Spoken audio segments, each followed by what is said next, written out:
She wants to get close to this male character and she's not supposed to, and she shouldn't really be too near him, she shouldn't really touch him, and so there's this kind of push and pull between like wanting to be close and knowing that there needs to be this necessary separation between the two.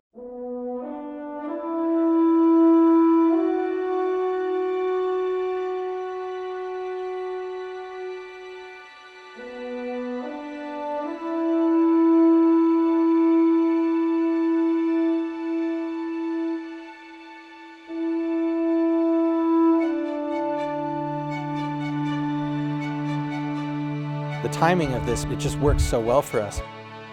I haven't had time to do a short film. I suddenly did, and there were all these people who would do a short. There's a lot of modifications to shooting during COVID and with social distancing. We're still figuring them out, to be honest with you. You know, do we wear masks? Do we not wear masks? Do we wear gloves? These are all things that we're kind of learning as we go. So little shows like this are kind of a great way to figure that out. There was an opportunity about a month ago when the city was just dead to do all of these really interesting things, like to shoot in places that were normally going to be full of people. By the time we got to camera, some of the rules have eased, people have started to go out again, and so it was sort of a battle. It's been a battle to try and find empty spots, because the whole plot of the movie is that there's nobody is around anymore. We're still getting close-ups and we're still doing shots that are considered more modern, like close-ups of dance and all that, but I'm loving these wide shots where we just get to see our two actors, our two dancers, do their thing. We're trying to find places that look really good, empty, and show meaning and give an emotional sense of lonely. There's something nice though about having a really small crew. So you can kind of see behind us, our video village station is outside of the set. We have no crew on the set, not that there's much of a crew on the show anyway, but we just have our two actors up on the set and one of them is operating the camera for us.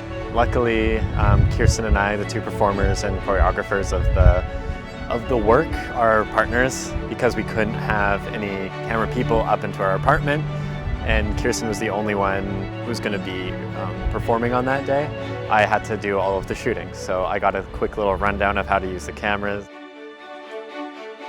So we didn't actually know what the staging of the production was going to look like until a couple days before we went to camera, and because we sort of went in a reverse order. It was very interesting to kind of puzzle it together and to rewrite the script as we were rewriting the music, and to do it in that way, it was really unique. Normally we would write a script, plan out the shoot, and then figure out what we're going to do musically.